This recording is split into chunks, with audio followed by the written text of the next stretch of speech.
Hi, I'm Carl Fantasia of New Deal Fish Market in Cambridge. Today I'm going to go over the art of filleting a fish. It really isn't that difficult to do, and with the right tools, some know-how, and a lot of practice, you can even do it at home yourself.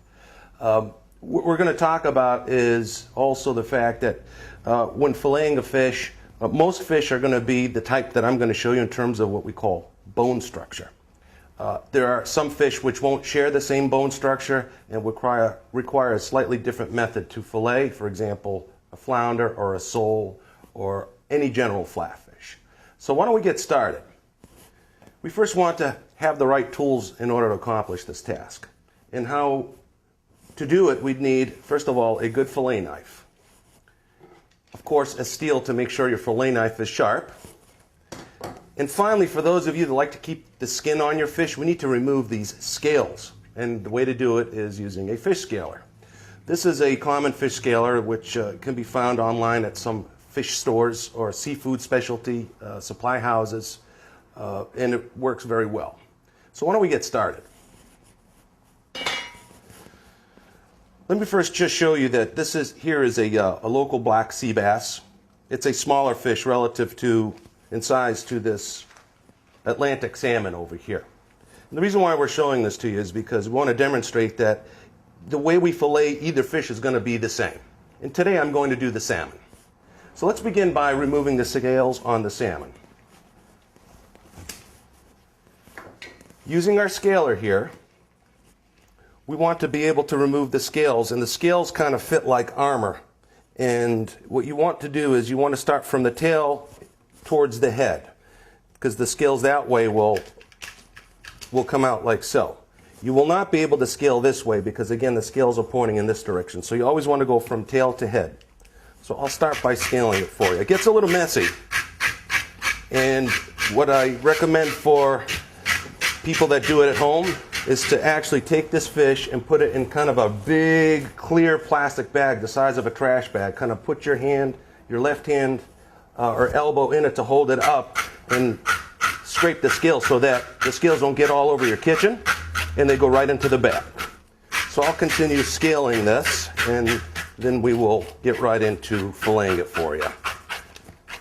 You just need to continue with a consistent motion going from the tail towards the head.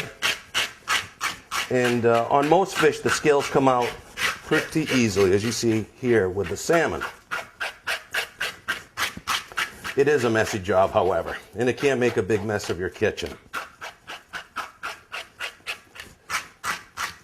So now, we've scaled this. Now we want to fillet it. What I like to do is give it a rinse and get rid of these scales.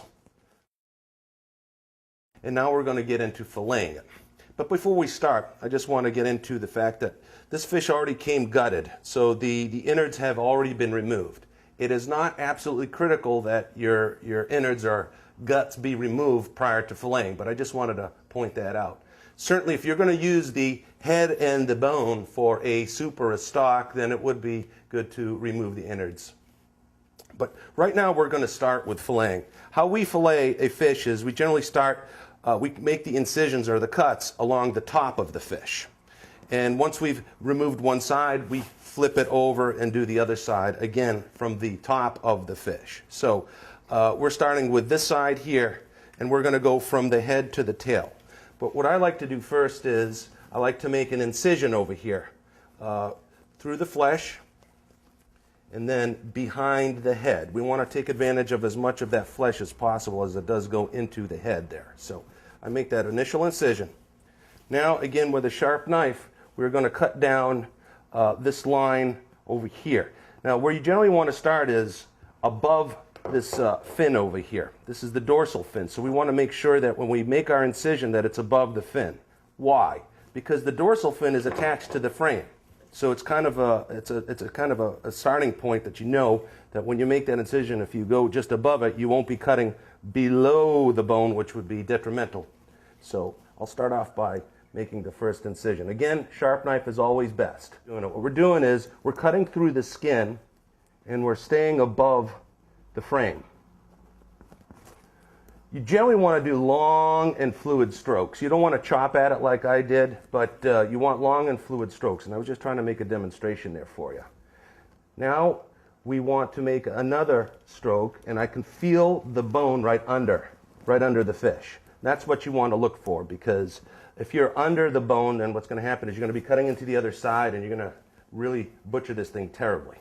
So long fluid strokes, some moderate pressure downward so you know that you're on your bone. So what we're going to do is we're going to cut down to the center bone here, the vertebrae. Okay?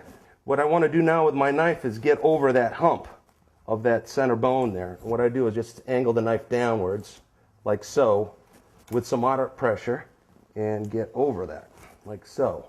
And you just keep going like so until you start making your way down to the other side of the fish.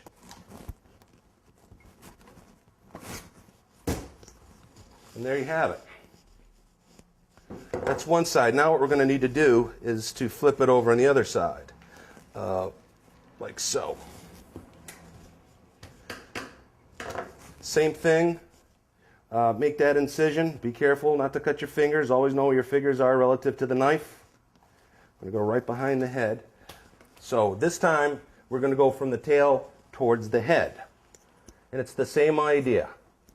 Let's try to break through that skin. Try not to apply too much pressure at this point, because you want to make sure that you stay above that bone. Remember the dorsal fin over here as your reference point.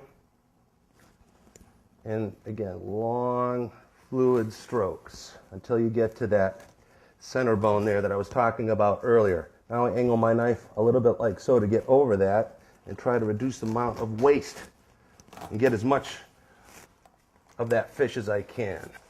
The other point is sometimes you get hung up on this, this bottom fin over here. In this case, I cut it through and it's separated from the frame, but if it doesn't do that, sometimes you can cut over that as well. Try not to bend the fish too much, because you can end up breaking it, and then it doesn't look as good. And there you have it. We didn't lose much fish at all. Now what we're going to do is we're going to show you how we trim the belly lining here and we pull the pin bones.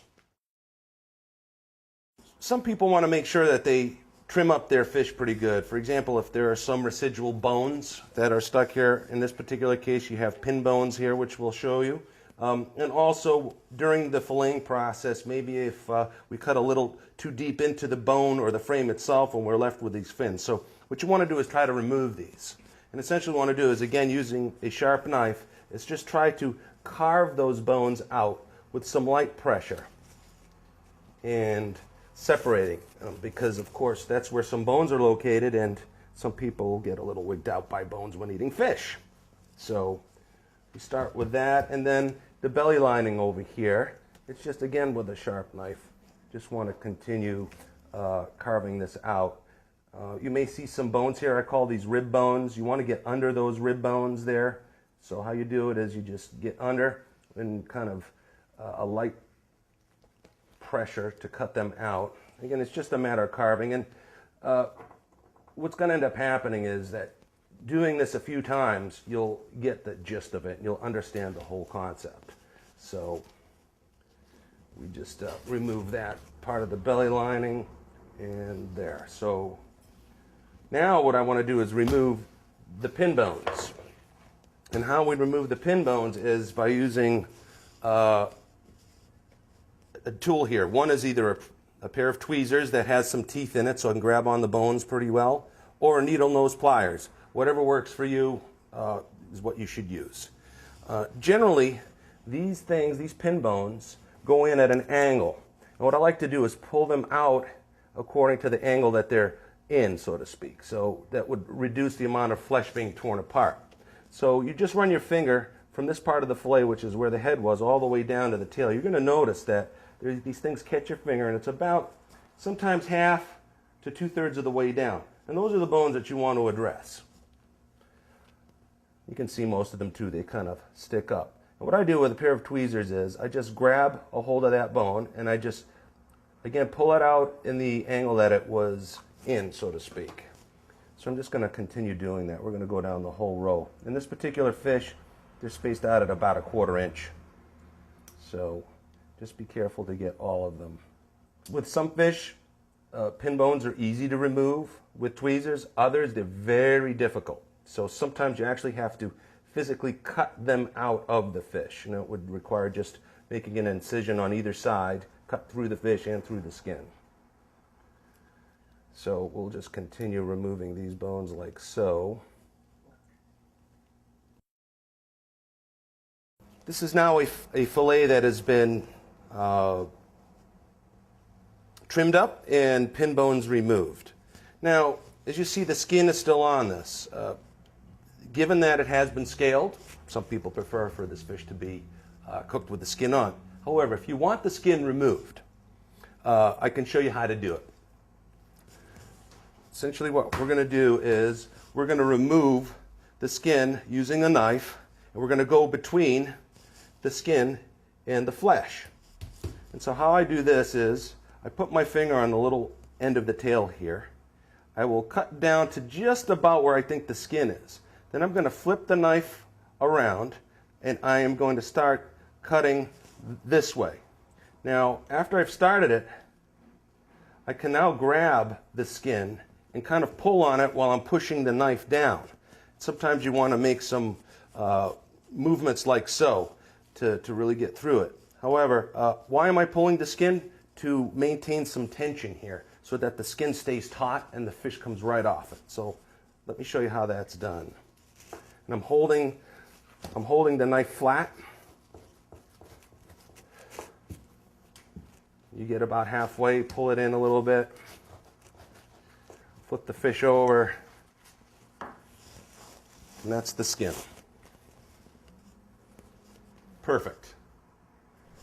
So that's it in a nutshell. Filleting a fish, removing the pin bones, and skinning the fillet. It's all very easy and can be done at home with a little bit of practice, a little bit of know-how, and the right tools. After doing it a few times, you too can be an expert at doing this. Thank you.